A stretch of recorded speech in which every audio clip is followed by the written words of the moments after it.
BRB UK. Worse teeth, better accents.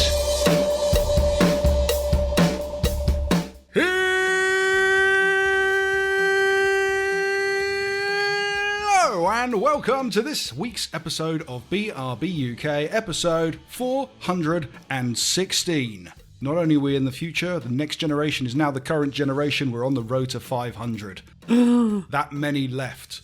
Think about it. It goes quick.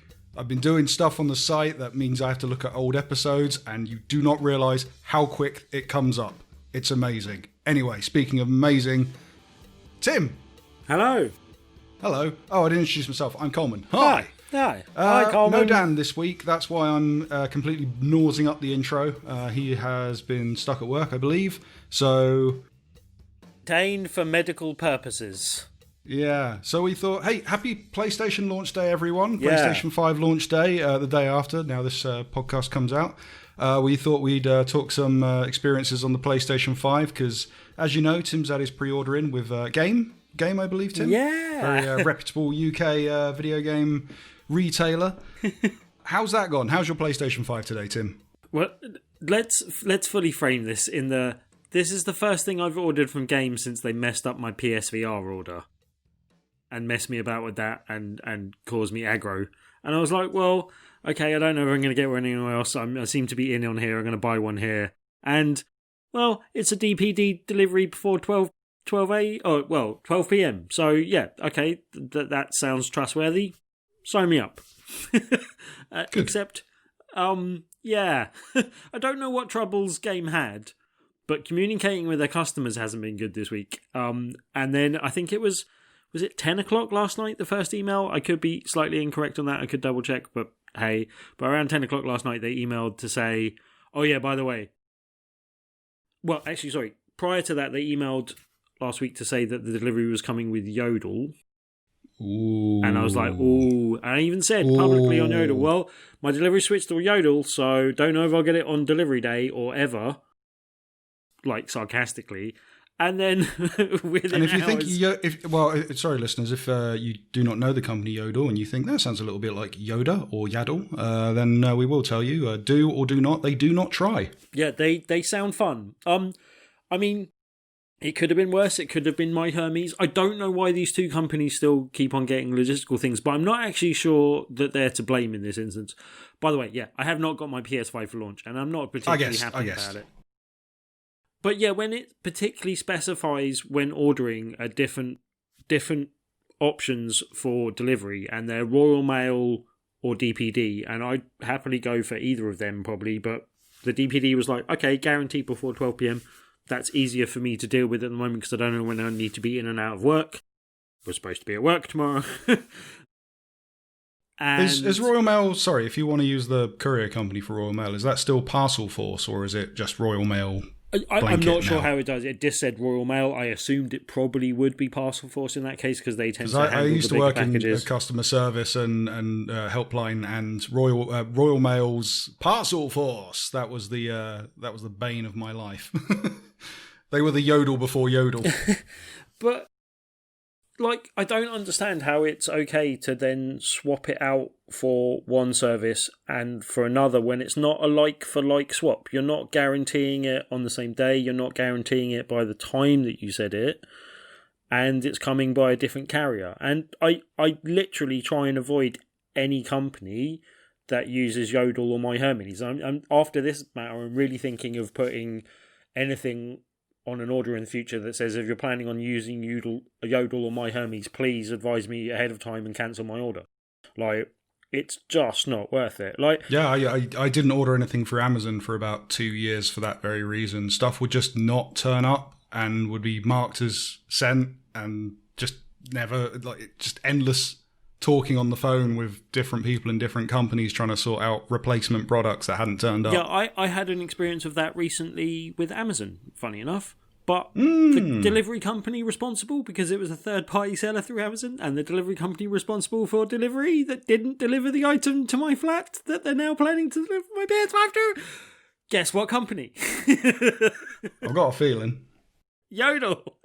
So, literally, yeah, like the two companies that like my Hermes is the only one that has a worse record for me. Like I think they have 0 out of 6, and one of those times they said that they put a card through the door to tell me that they could not find the address.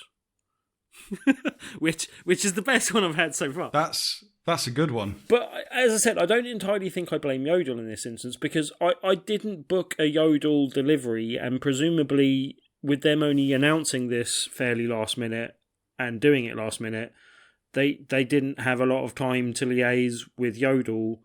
And as much as they're not a reliable company and I'm a bit worried about it turning up, I've seen reports of some being stolen today. You don't know whether this is just hearsay and people saying, what's happened, but like things going missing within 2 minutes of arriving at a depot and stuff like that.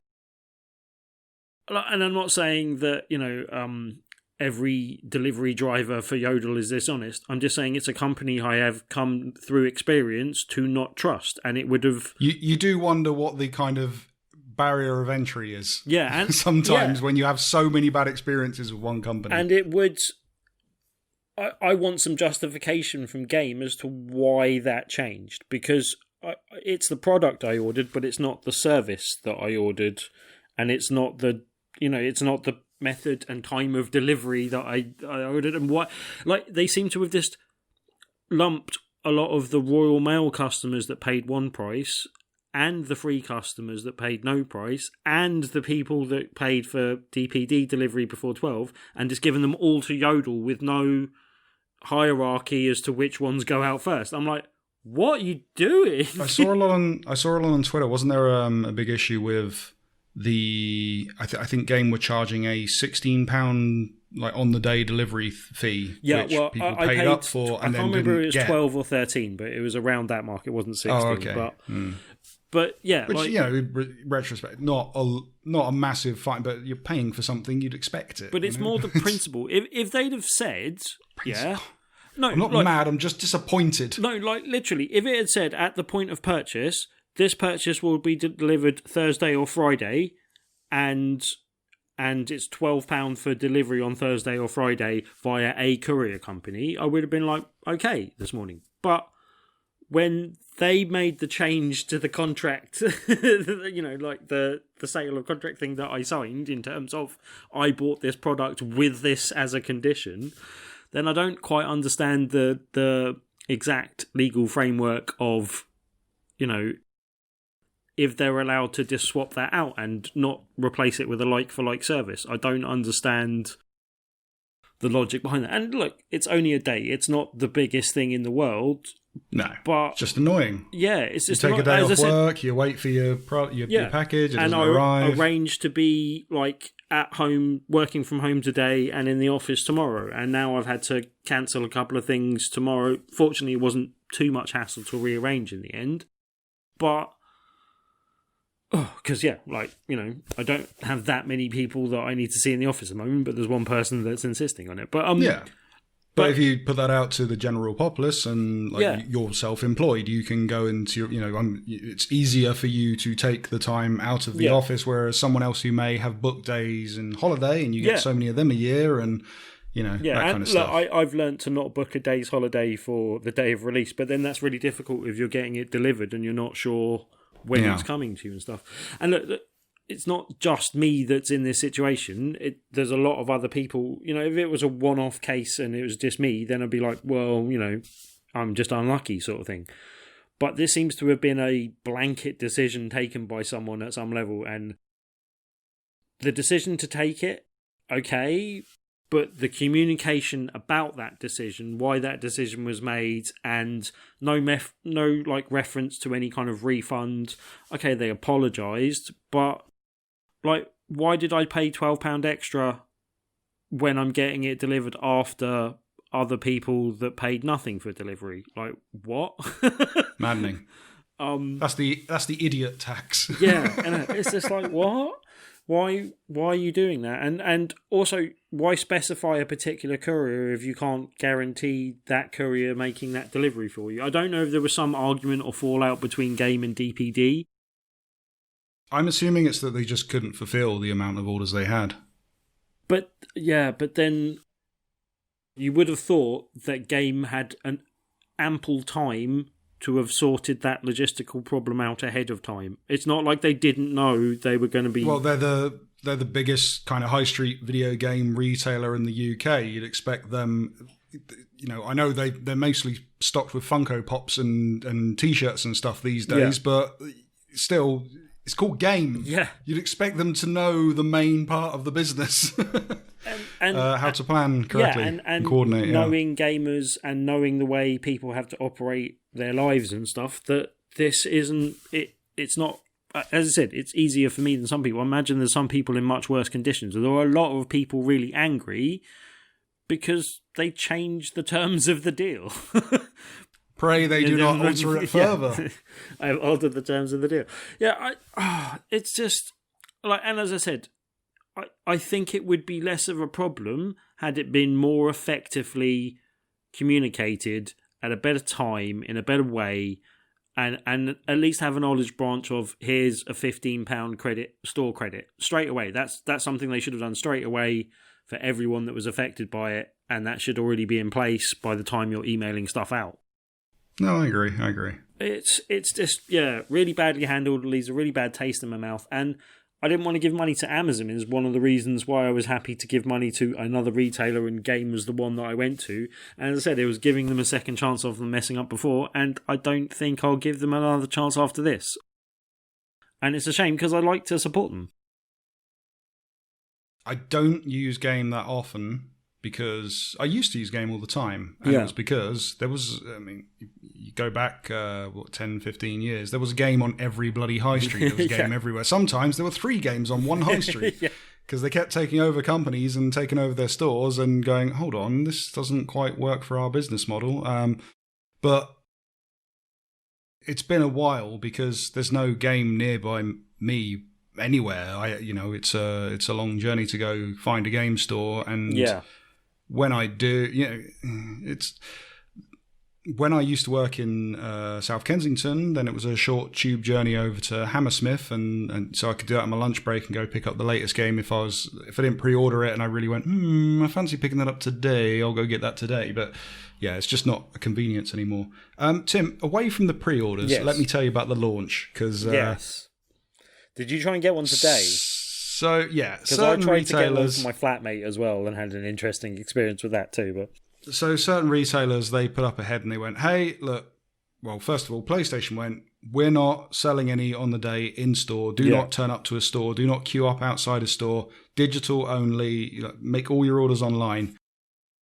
Approved business partners will have them available online. Those approved business partners being like Very, Currys, John Lewis, Amazon, Argos, all those kind of things.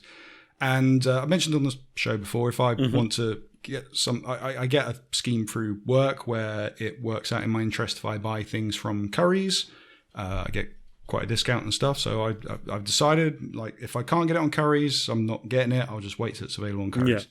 So for this instance, we will talk about Currys. I'm going to get a little bit quiet now because a little bit close to the mic because it's story time. Is that we're going to? Well, no, I'm planning to get a PlayStation 5 for myself, and I've got to be quiet because my girlfriend's upstairs. But I want to get a second one for her because she really wants one, and I thought it'd be a really nice Christmas present. And she doesn't listen to the show, so I should be okay.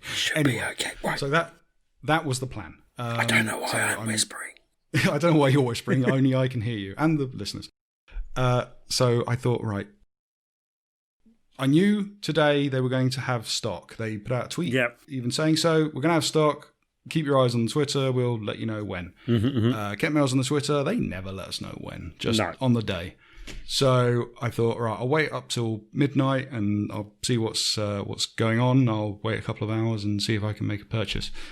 And they put out a tweet just before midnight, I think it was, and they said, hey, if you're looking for PlayStation 5 stock, 9 a.m. Yeah. 9 a.m. Most on launch people day. said 9 a.m., apart from 9 a.m. Amazon. You'll be able to log in, get yourself some stock. I was up about 7, so I thought, I'll just keep an eye on the page. I'll have it up and loaded, and I'll just refresh it time to time. And then when it's getting closer to about 8:45, we'll say, I'll just madly refresh every minute and see if it's working. So apparently what happened is about 2 a.m. Someone figured out a loop in the system, a loophole in the system, where they could, through a bunch of jiggery pokery and logging into this page and saving this and out of that page and all this kind of stuff, they found that they could add a PlayStation 5 to their basket, save it, log back in, and then purchase said PlayStation 5. So, when it was coming up to 9, there was a lot of rumblings because the site started a queuing system to get into the site, not to make the purchase, just to get into the site itself, which they do when there's high traffic. They started doing since the last round of pre-orders. And a lot of people started saying, hold on, why have these people made purchases? And they're tweeting about their purchases from 2 a.m. onwards. Yeah. And it turned out that they made, if I've got the right number here somewhere, they made a ridiculous amount of pre-orders, which I don't have on me. I thought I did, sorry. There was a ridiculous amount of pre-orders made, more so than they had stock. So they went, promised, sorry, no.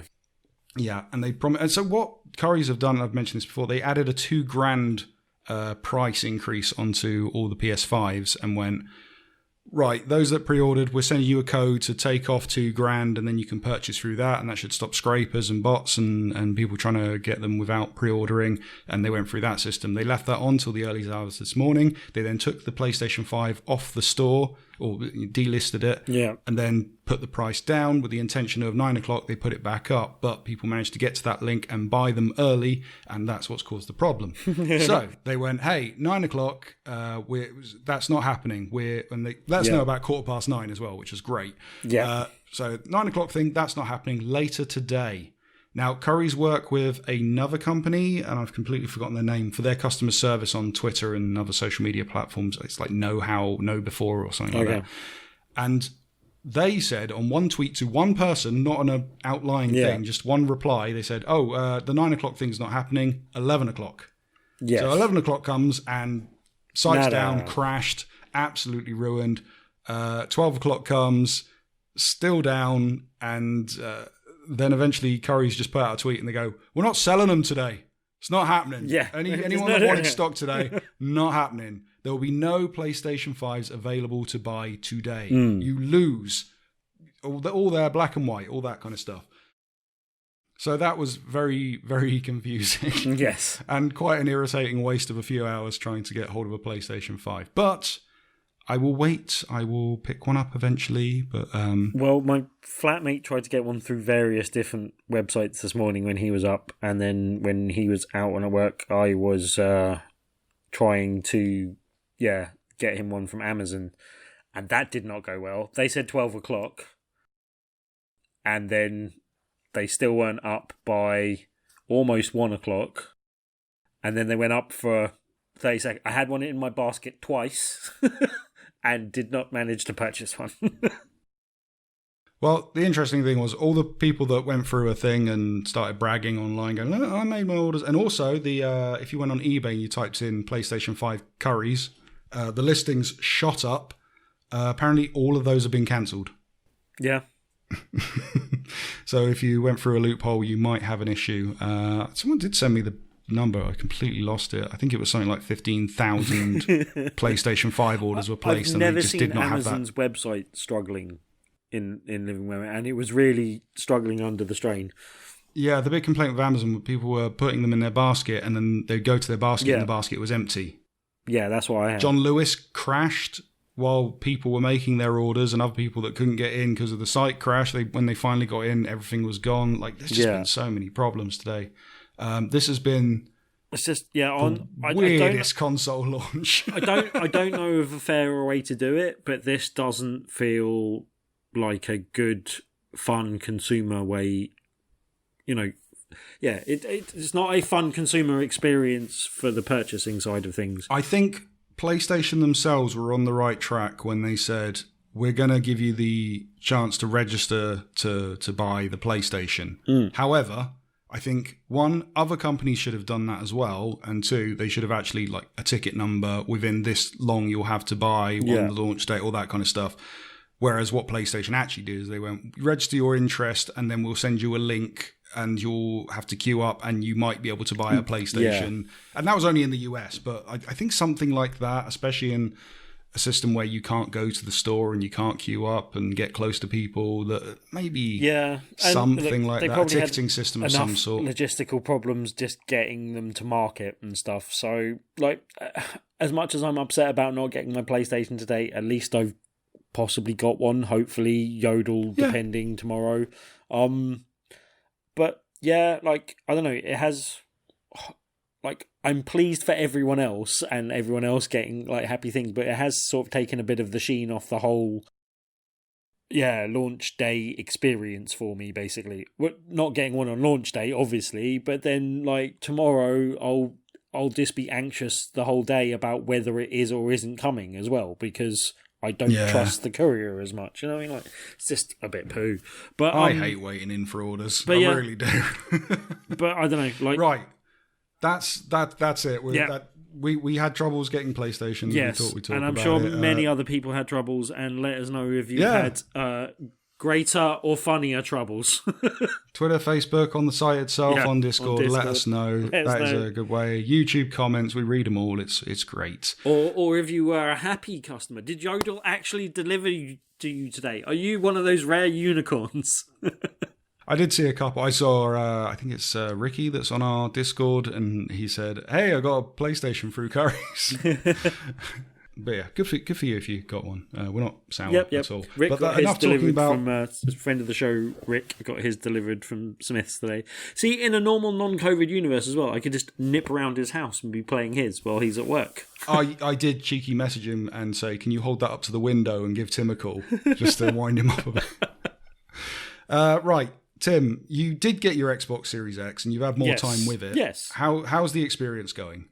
Well, let's dive into a game and then I'll get to the experience a bit more with that and after that, if that's okay. Because I've been playing something for review. I did give some indication that would be the case last week. But I was given a review code of this, just in case I forget to say that going in, about a game called The Falconeer, which was a launch game on Xbox Series X and S.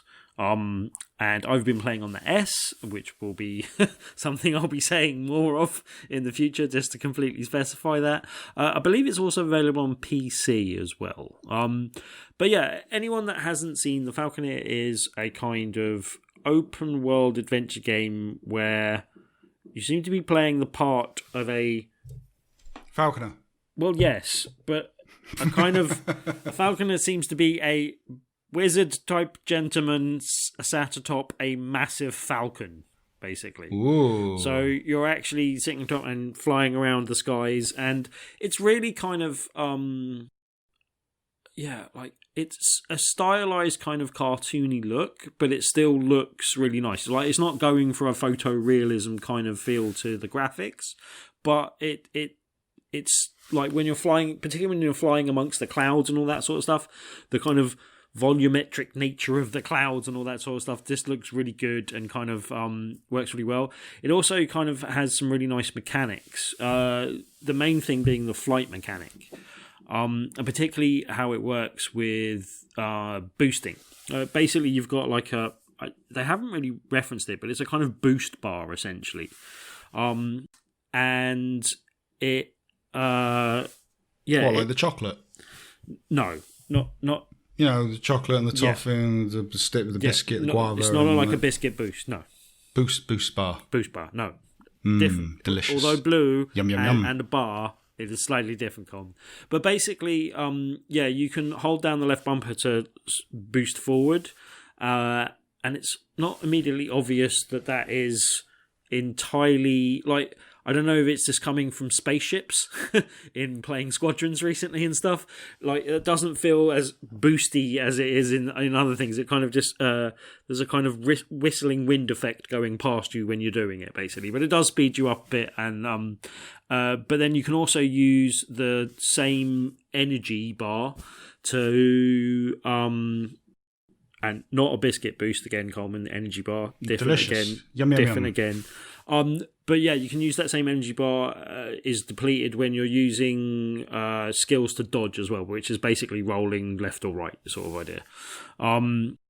Sort of barrel rolling. But then yeah, that bar is refilled by kind of diving forward, diving down basically. Like as you go down in the air, that bar refills. So it kind of ends up in a situation where you can keep boosting as long as you're swooping up and down enough. Because it also uses energy to go up, but it uses less energy to go up than it does to go down. So you can kind of boost forward, and as long as you've got enough space to be like looping down enough and you're timing it right, you can carry on boosting. But it's in a kind of swooping fashion. But it feels kind of organic, and it feels like it works. It makes you fly like a bird, basically, rather than like Nelly Furtado, rather than flying more like an aircraft type thing. And it feels it works quite well, and I quite like the way it does that. You've also then got another bar that kind of fills up and is depleted, which is just your health.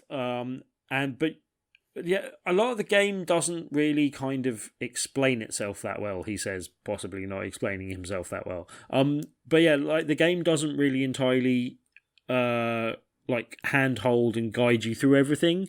You kind of, through exploring the world, and I don't want to give away too many things, but I'll talk about some of the minor things that you discover early on. Like you can discover that when you swoop into a school of fish, you can come out with a fish, and you can eat that and it will replenish your energy, but it doesn't really tell you that at any point. And then you can learn that I especially do this for more difficult battles. I'll take a fish into battle with me so that I've got some like replenishment of energy like mid battle and stuff like that.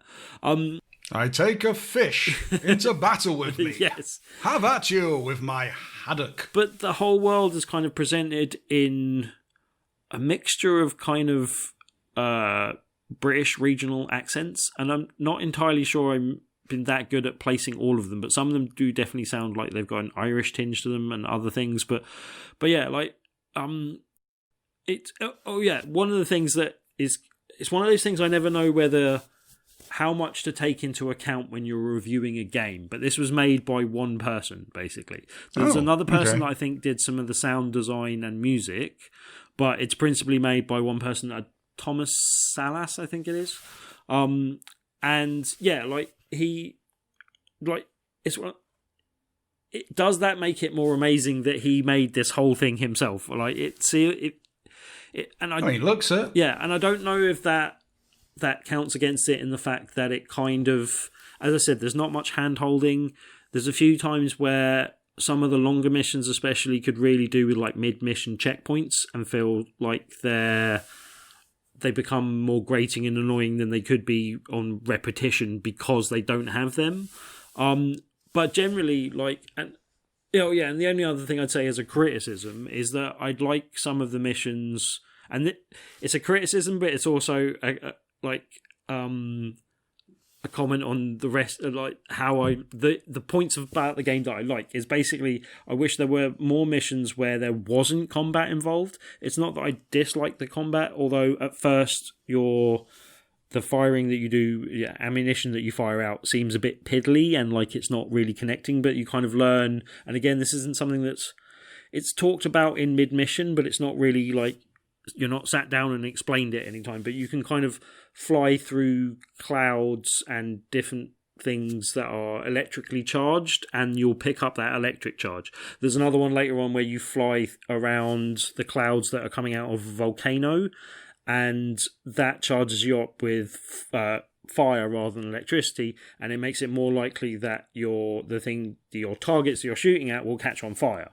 Where in reality, it'd more likely kill the falcon. Yeah, probably not good.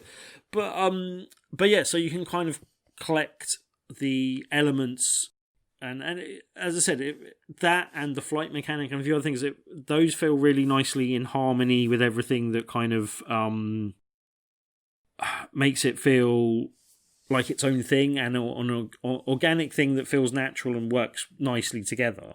There's a few things that feel a little bit jarring, like some of the mission structure doesn't explain to you. It doesn't really explain that you should probably go off and explore the world a little bit sometimes as well. And it's sometimes in that exploration that I found my most enjoyment in the game, and that's why I wish some of the missions didn't involve combat and was just literally go and drop this from here to here and stuff like that.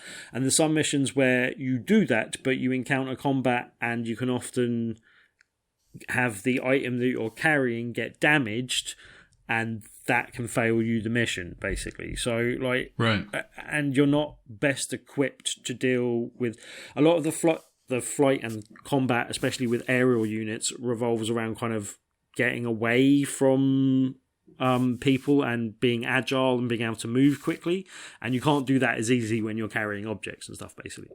But the overall world feels a bit kind of steampunk waterworldy.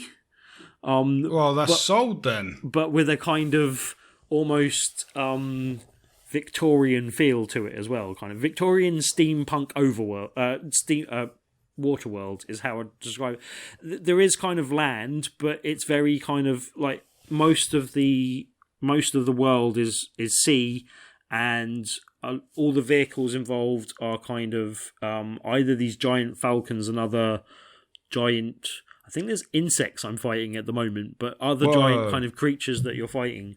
And then kind of paddle boat kind of steamers with massive cannons on them, and like mostly boats, and then the kind of flying units that go with them as well, basically. But you're kind of doing lots of battles where you're shooting other boats or taking out more airborne units. And yeah, as I said, like, the combat's not my favourite, but it gets better as you open up in the game, and I also think the flight gets better. I've just got to the point where I'm almost as completely agile as you can be on the kind of the progression chart of that, basically, on the different bars they've got. And you can do different things to upgrade your bird, and you're injecting mutagens into your bird, which kind of give it different properties. This is starting to sound very man-eater. Yeah, well, you can like stuff that makes you heal faster, and it's kind of up to you as to what it get. And it's another one of those things that doesn't really explain that well when you're going in. But yeah, and I don't know. I'm intrigued by the story. There's something that I'm not entirely gelling with it at the moment as well. Like the world and the presentation of the characters, I find a little bit. It's stylized in its own way, and it looks like what it is, but I'm not sure I wouldn't be happier if it was something slightly different and there was a bit more level of polish to that, perhaps, if that's not too unkind. But generally, the actual like combat and the world and the missions is all quite interesting. There's two major sides, the Imperials and the Mercer Order, and I finished the main chapter and moved on to chapter 2, and as that you go from one chapter to the other, you change sides as to which side you're fighting for, basically. And yeah, there's various different other factions that come into thing. Bootleggers have been mentioned, and they seem to be the insecty type people that I'm dealing with now. But yeah, like, I don't know, it's one that's a bit of a slow burner to start with, but I'm really at the point now where I'm really intrigued. I've gotten better with the combat and the mechanics, and one of the things I find really odd about combat, especially when you've got other people fighting on your side, is it's really sometimes better to hang back from combat than it is to like wade deep into it and kind of let a few other people pick things off and then pick off some weak things. And it feels like I'd rather get fully into it. But I think that may come as you get further progression into the game and stuff like that. But yeah, like as I said, the world, the combat, it's been really interesting, intriguing. I believe it's £25 on launch. I reckon it's $24.99. $24.99, I believe, yes. Just $24.99, Coleman. $24.99. And yeah, like for that price, it seems to be a big world and open game. I'm not sure how much longer it will go on, but from what I've heard, there's numerous chapters, and I'm only like part way through chapter 2 at the moment. And I've been playing for, I don't know, a good 6-8 hours to get to that point, possibly. I gotta be honest with you, Tim. When you said the Falconeer, I was like, isn't that the game that came out on PSVR? It was Falcon Age. Yes, it's where you're also a falconer. Falconer. There's Falconeer. But yeah, I don't know. It's a one for flight sim fans that doesn't feel like a flight sim almost kind of thing. It's a different sort of game, and so it's a interesting one to explain, but it's definitely worth checking out, I think, and definitely worth having a look at. It like for and it's too much of a backhanded compliment, say for a small game, it really kind of punches above its weight at times. Like it looks really pretty, it plays pretty well, and it's really interesting, intriguing world that has softened the blow of me not having my PlayStation today, because it gives me an extra day to play that before I have to move on to talk about the PlayStation for next week. So, you don't have to talk about the play. You don't have to talk about anything. No. And sort of transitioning from there to talking about the S in general. Like, as I said, the quality of life improvements and being able to flick between games has been really nice. And that's something, I've experienced with Falconeer and other stuff.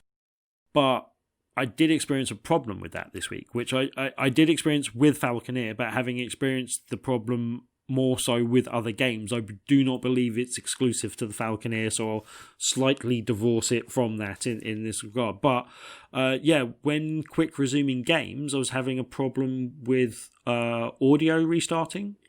Like, you quick resume a game and there'd be no audio, and you could solve it by closing the game and restarting it, but it took me a while to work out exactly what was causing it and narrow it down to the fact it seemed to be whenever a game was left in quick resume, there was a chance of that happening, basically. So I don't necessarily know that's the case, but also, that seems to be a thing. But I also had a problem with the trigger, my right trigger on the control pad. Like, it seems to have lessened with time, but it was. You've only had it a week. Yeah, I know, and this is why I'm concerned. But like literally a few days ago, when we were playing Need for Speed Heat, which I'm quite enjoying, by the way, that's quite good. Yeah, my flatmate's playing a bit more of it than I am, but it's still quite enjoyable. The right trigger kept on sticking whenever we were sort of flooring it. Oh. And I don't know if it's just that we're not doing that as much in the games that we've been playing recently. It's not something I do as much in the Falconeer, because that's the trigger for shooting in the Falconeer. So I haven't really experienced any problems with that.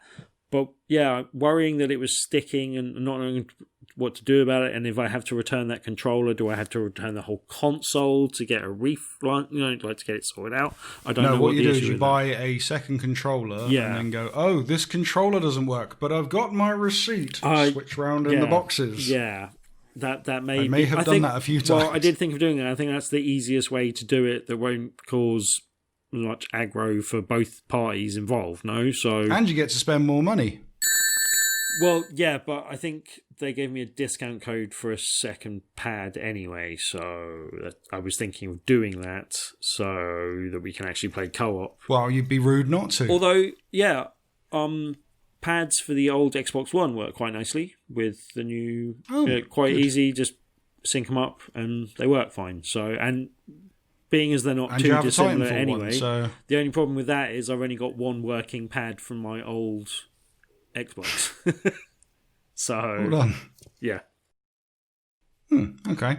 Well, while you've been frolicking around with the new generation, I've been sticking around, kicking the tires on the old one. Because, as you may have noticed, everything on the PlayStation 4 that's coming out is, I think except for Demon Souls, I think, is available on the PlayStation 4. So not only that, Coleman, this game you're about to talk about is currently available on my PlayStation 4 as of yesterday. If I would have downloaded it, I could have been playing it, and you're not. Well, I wanted to save it for PS5. It's the one game I'm playing for PS5. So yeah. This is Marvel's Spider-Man Miles Morales we're speaking about, and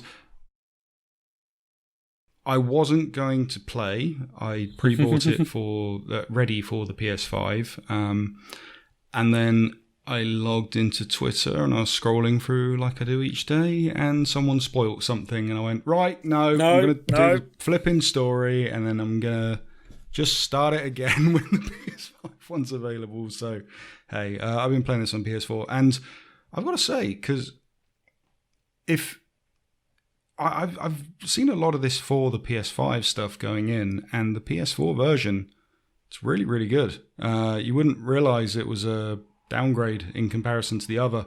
And there's really funny things about it as well. Because like one of the things they're touting with Spider-Man, especially with the Ultimate Edition, you can get the remastered PS5 version of Spider-Man. People have been doing a lot of comparison videos. They're like, look how fast this loads in comparison to Spider-Man on the PS4. And they show you a section where you clear enemies in like a gang hideout, and then it would go into a loading screen, and then you'd be in the map. And then on Miles Morales, he beats a bunch of people up, and then he like whips through a window, and he's straight out to the map. It does it on the PS4 version.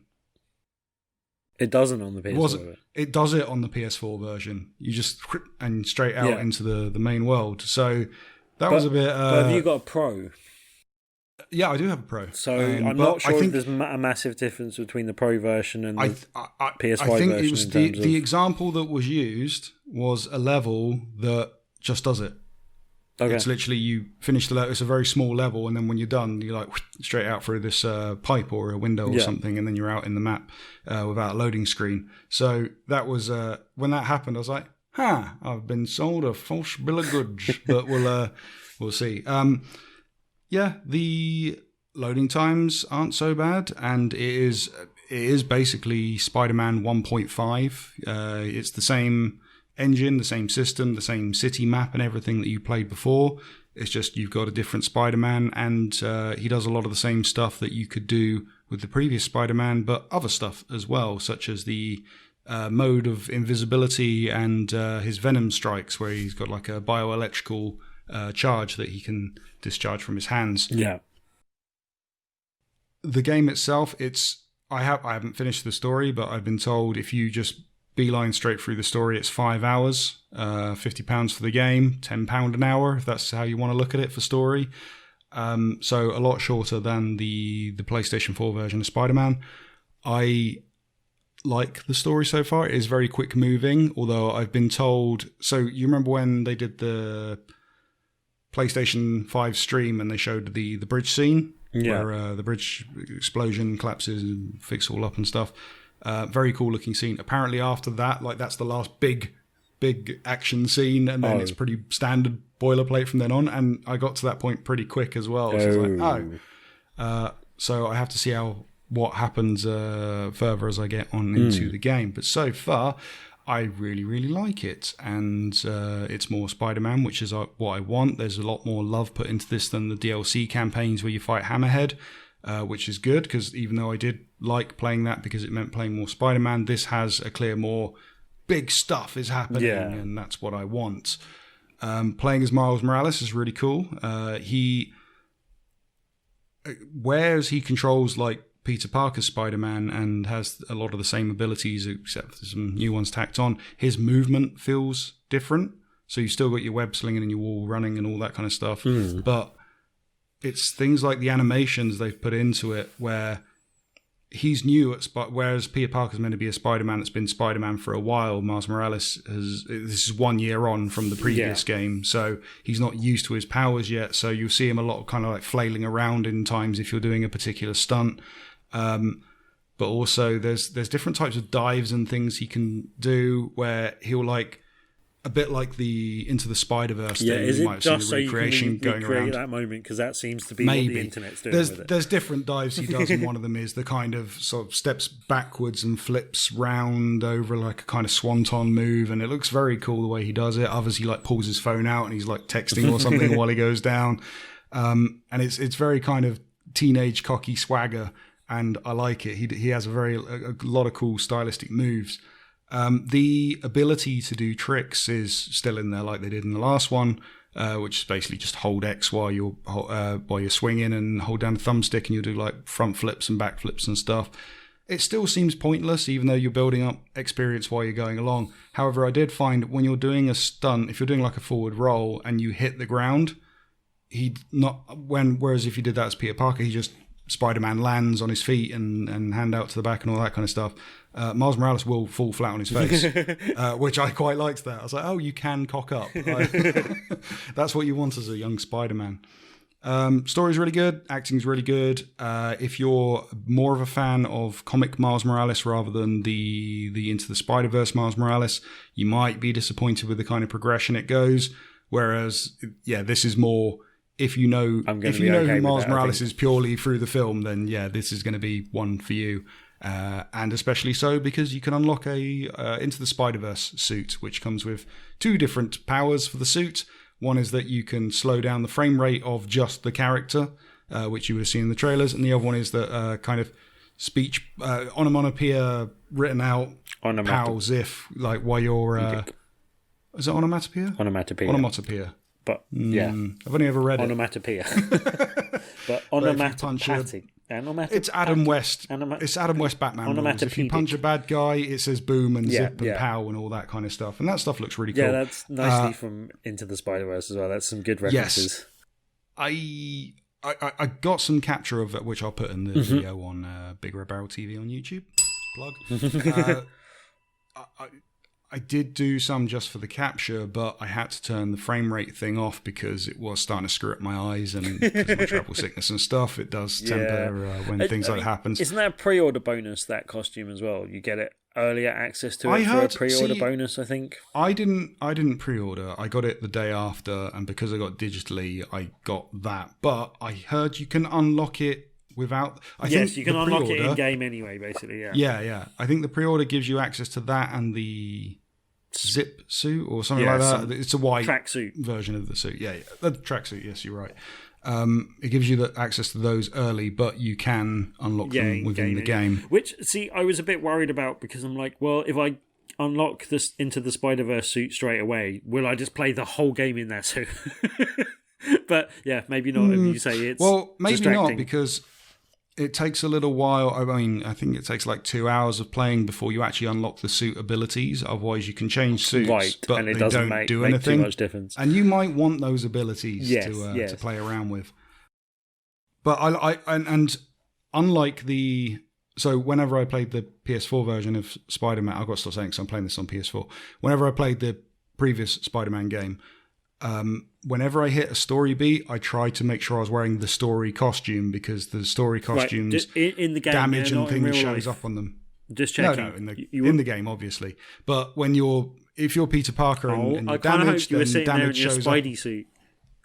Yeah, but not all the effects happen on the suits that you unlock as they would as the story beat ones. So I try to wear the right story beat costume while I'm playing through the story stuff, and then when I'm doing more muck around, then I'll wear the separate suits and stuff. But yeah, it's more Spider-Man. It is lesser than the previous game just because the amount of content, and a lot of it is bolstered by kind of there's instead of backpacks, so you find the backpack and it'll give you like a little Easter egg about something or other that's happened in Spider-Man's life. This one, Miles has like what they call time capsules, lock boxes with combinations on them. You'll go find those instead. There's training missions and things for you to do. Does he do any sort of graffiti, any sort of tagging or like graffiti stuff or stickers? Or not that I've seen. Oh. Not that I've seen, but you do get you find samples because Miles Morales is into mixing, and you find music samples that he can then use for mixing later on, which is a nice little Spider nod. mix, I thought. eh? No tagging that I've seen, but that might be different. Right. I don't know, but it's enjoyable. You'd have to work out if it's worth £50 to yourself. Yes. If you're listening, you like the sounds of this. If you want the full experience and can get the previous Spider-Man game with this one for the PlayStation 5, then that's £70, $69.99. Yes, now I purchased that, and I'll come on to that in a second. But, yeah, I had a question. Like, do you still get to kind of mess around in, like, I haven't heard this spoken about anywhere, and I don't really want to read a full review to have it spoiled, but do you have any idea if you get to mess around in the open world city? You can go around as Miles Morales in a similar manner that you could when ending the previous game. I imagine you can, no? But I don't know how much content there is for him to do in and around the city. I haven't finished the main story yet. But I would assume if it was like the previous Spider-Man that you'd be messing around picking up items and doing little quests and stuff. But does there seem, from what you've seen in the game so far, do you think there's enough of the city and enough stuff in the city for that to be as much of a thing as it was in the previous game, or does it feel like a smaller thing overall? Or I think there's enough to keep you busy, but then if the idea of clearing icons off a map is your idea of a fun time, then it's probably worth 50 quid. Because I am a bit worried, because this is the one game that I purchased, and it being £50 for, say, 5 to 6 hours, as a lot of people have reported. I'm like, really? I'm going to burn through this possibly in one day, let alone one weekend of launch type thing. Yeah, and I'm trying to do what I did with the previous game, which was pass it out sort of thing. When I hit credits, I hit platinum at the same time. Right, so I'm trying to go through and do as much side content as I can between missions and stuff to try and bolster that and make it last. And then, because it's a nice feeling, you hit credits and then you get the platinum and you're like, I'm done. But this was the reason why I went for the deluxe edition, or whatever the hell they call it, but the one that gave you the access to Spider-Man Remastered. Now, I don't entirely know whether or not I needed to do that. I wanted to get the pre-order bonus for just getting the pre-order bonus, because it's a game I was definitely going to buy. So I'm like, okay, I want to buy this game now. But I'm really confused still. Like, am I getting a different game by buying that version than I would if I was upgrading the version from PS4 that I'd already buy? Or do I need to get access to the PS4 game on PS5? I'm very confused about, like, is the remastered version separate to the upgraded version from PS4, basically, is the crux of the matter. From what I understand, because, again, I haven't got PS5, I can't check this stuff, it's basically the same game. The difference is the visuals, the frame rate, ray tracing, all that kind of stuff, which you then have to pick whether you want frame rate or ray tracing. But would that have been a free upgrade if I just upgraded the other version I already got? That's what I understood, and that's what I'm really confused about, and I think Sony have done a bad job of having a general policy with. Yeah, if you have the PS4 version, you can play that on the PS5, but you are playing the PS4 version with some improvements, which will most likely be frame rate. Well, I can say loading times as much as anything else. Loading times and keeping it a solid 30. Right. I think, because I don't think it has an unlocked frame rate mode within the PS4 version. If you want the increased frame rates and ray tracing and stuff, then you're looking to buy the PS5 version. Plus, if you want to see Peter Parker's new face, yes, that is also the PS5 version, and he does appear in Miles Morales' quite a bit at the start. So I figured for £20, it, like, although £70 is a lot to pay for, one thing on launch day. Yeah. It seems a better value proposition than getting 5 to 6 hours for 50 quid, getting the two games for 70 quid. I thought I might as well. And then, if I do burn through Miles Morales, I've still got the whole of Remastered to mess around with as well. Yeah, so. I really enjoyed the previous Spider-Man game, and that was my game one of my games of the year that year, I believe. And only God of War was really up there with it. Yeah, I'd happily play that again, and because you can move your save over, I think it's time for a new game plus. But doing that with the with all the new improvements and stuff. However, can I do that with the remastered version as well? Like, I don't know if that's even possible. Is that a different thing? Is it a different save file? Like, can I move my save file from my PS4 version to the remastered version? I don't know if it's available right now, but you can move your progress over from the PlayStation 4 version to the PlayStation 5 version. Right, okay. However, if you've unlocked trophies, I don't know if the trophies pop within... If they get... when you had GTA on Xbox 360 and you bought it on Xbox One, basically. And then it went bing, bing, bing, bing, bing, here's all your achievements. Right. I don't know if they do that, or if you have to re-earn everything again. Right. Which, if you do, I don't know, I might go for a second Spider-Man Platinum. Because that was a fun Platinum. I like that game. But yeah, I mean, that's... Because we're both fairly clued in gamers, obviously. I'm not saying we're, cutting edge journalists, game journalists, and have our, connections to We're on the everyone blunt edge of gaming. But we're definitely well-informed. Can't even secure PS5s on the day of the launch. Well-informed gamers that generally, read up on these things, keep up to date with these things. And if we're slightly confused by what's going on with it, I dare say there's a lot more people that have no idea what's going on at the moment with that. So yeah, I just think Xbox have definitely done a better job of making that a much easier thing to know what is going on with. And yeah, that's one thing I had a mess around with that I forgot to mention on the Xbox as well, just quickly as well. Just picking up a game that I'd played on the Xbox S and then the Xbox Series S, and then playing that on my Xbox One. Okay.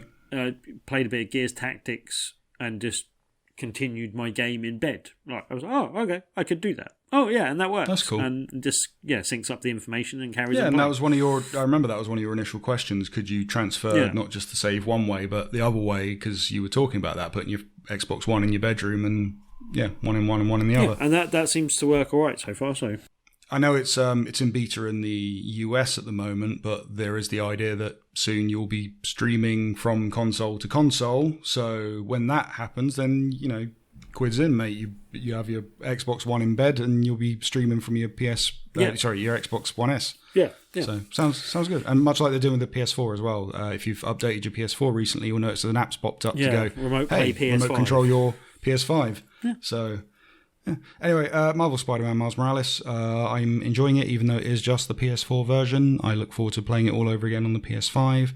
If you enjoyed Marvel's Spider-Man and you want more of that story, I think this is satisfying enough. Whether you want to pay that price, totally up to you. Can understand if you want to hold out. I think it's a bad game to try and establish a new price point with, because it's not really a whole game, and I don't think it is one that should be helping to establish that price point. It is very much an expandalone. Yeah. This could have been DLC for the previous game, in my humble opinion. Yeah. But yeah, or an expandalone that's £20 download only or something like. Yeah. I'm interested to see what happens next. Is Spider-Man 2 a game of like it was previously? Like, is this going to be Spider-Man, Peter Parker, Miles Morales pops in every now and then in the story, or is this now a game of two Spider-Men? Is it Spider-Men 2? Well, I can see. Can't you see them going the Spider-Verse route? Because there's been some nods to 2099, so they could bring that into the equation. There's possibly. a 2099 suit in both of them. Yeah. In fact, you've got a Miles and a Peter one, which is, well, not Peter. And then you could have other Spider peoples. You could do. I think that's too big because they've established. I can't even say that. Spoiler for the previous game. They've established stuff that's going to work pretty well into a focus for the next game. Yeah. But I'd be interested to see, would you be playing as Peter, then suddenly switching to Miles and then back to Peter, or is it just a Peter adventure? And now are we going to get separate games of Spider-Man and Spider-Man Miles Morales, or are we going to get the two combined? Or is Miles Morales now going to be half games every step of the way? That might be a really nice way to do it, actually. Like, instead of having DLC, have a half game with Miles Morales that's a proper expanded. After playing as Miles Morales and seeing his style and stuff, I want more Miles Morales. Ooh. I want a full game as Miles Morales, I would rather have the... See, I don't even know what I want. The sky's the limit now for me. I just want more Spider-Man. See, and do you think... with it being a little bit sparse, do you think it might attract some criticism with it being a bit short? And I think it already has. Yeah, but do you think that's something they might look, instead of doing DLC for this one, they might look to do a bit of free add-on content down the line to kind of bolster it out a bit? Yeah, probably, but that's pretty much what they... I mean, they did the DLC stuff with Spider-Man, but they kept updating these free costumes and stuff into it. I think that's just what you're going to get this time. I don't know. Speaking Maybe of which, add some content. I don't know if you saw this week, but they announced that Squadrons, Star Wars Squadrons, is actually getting some two free ships. add-on DLC. 2 more ships, another map. Oh, you did. Can you get a bobblehead of the child? As we're not allowed to call him Baby Yoda anymore. I'm not sure if that's in, or he said that was he said getting the B-Wing was the most requested thing apart from the bobblehead of the child. So I don't know if he's in there or not. I think I've seen Yoda. I'm not sure I've seen the child. Okay, there was Mandalorian DLC announced just before the free update. I mean, promotional tie-in stuff just before the season 2 started. So, but then that's quite cool that there's some the B-wing and TIE Interceptor, I think it is, coming, and just the fact that is getting more content is good news, because they explicitly said that wasn't going to happen. But coming in the next couple of months, all for free, so that's pretty cool. The other big news, which we won't dwell on too much, but just to give it a nod, IO Entertainment are making a James Bond game. Sorry, IO Interactive, and I am super excited because Hitman Bond game. Yeah. What's not to love? That makes so much sense, as a lot of people have said. Like, it's just, why weren't you doing that already, basically? Yeah. So the 007 project, I believe it's called at the moment. But more is the don't know about you, that really excites me. Like, I think they've done a good job of kind of fleshing out the Hitman world a bit over the years, but it's got a bit convoluted in a way. Kind of. I don't know. I haven't touched them. Okay. Well, yeah, and I don't know. I think they were definitely ending something with the ending of this trilogy of Hitman, and it'd be nice for them to have something that they can really apply their skills to, but has a slightly different feel to it as well. And I think it's a perfect fit for them in terms of they were almost making a James Bond game anyway. They just need to put a slightly different angle and swing on more hair. But yeah, I can see that working really well, and that pleased a lot of people today, and I'm one of them. And that's a really good prospect. I love me a Bond game, and they seem like the right kind of people. Like, for the little bit of Hitman I've played, the alpha and beta for the first reboot, I don't know what you call those games. It seems like the right kind of thing to be sticking in for 007, and I'm all for that. Tim, we've got to wrap up because we have gone way over today. But I will say, if you want to get in contact with the show, you can do. We have a comment section on BigRedBarel.com. Also, on the front page of BigRedBarel.com, we have a Discord link. And also, you can find us on Facebook, Twitter, and YouTube. Facebook, Twitter are at BigRedBarel, and YouTube is BigRedBarel TV. But alternatively, if you want to tell us what a lovely job we're doing on the show, for some reason, or you might just want to shout things at us and put stars next to your name, that'd be great. 5 of them would be lovely if you could. But we've got we're available on our Apple Podcasts, Castbox, Podchaser, and Stitcher, plus other podcasting platforms. But those 4 particularly, you can give us reviews on, much like I've got to get this right, NINSJC. So I'm going to call you Izk. I didn't know this was coming. This is a surprise. Yeah, not on the agenda. From the UK, they have said on Apple Podcasts, a brilliant podcast, 5 stars.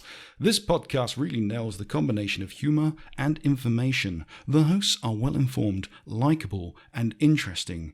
It's a very chilled-out, silly show at times, but it adds to the relaxed vibe. The only thing I'd change is to make the episodes longer, so I had more time to listen to. Are you mistaking us for the Weekly Planet podcast? Yeah, you got the wrong podcast there. You said we're well informed. Yeah, what happened there? But no, thank you very much. Yeah, that's quite complimentary, and nice that's to hear. Brilliant. Thank you. Yeah, keep them coming. All your podcast reviews, they do help us climb the charts and show us to other listeners, wannabe listeners that don't even know they want to listen to our show yet, and puts us in their face, and they'll go, "Oh, from my face, I'll stick that in my ear." Yeah, I just poked myself in the eye. Big Red Barrel does not condone sticking this podcast in your face. In your ears is fine. In the general face is not. Up there. Whoa! Right. This has been episode 416 of the Big Red Barrel UK podcast, or BRB UK if you prefer. I prefer. For this week, we will talk to you next week, but until then, I will say that I have been Coleman. I might have been Tim, and I might have been less grumpy if I'd have got a PS5 today. Me too. Also, I think I have a cold. Oh no! Not COVID, a cold. Don't die, Coleman. Don't die. No, I'm fine. Okay. Yes, sorry. Until next week, dear listeners, thank you for listening. We'll catch you next time. Goodbye.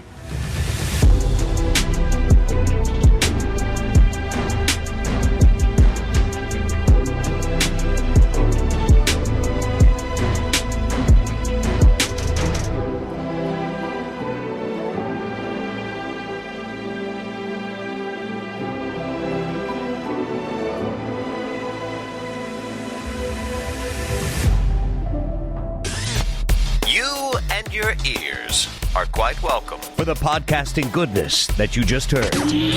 Why not roll on over To BigRedBarel.com for more podcasts, news, reviews, and videos from the biggest, reddest site on the internet. BigRedBarel.com.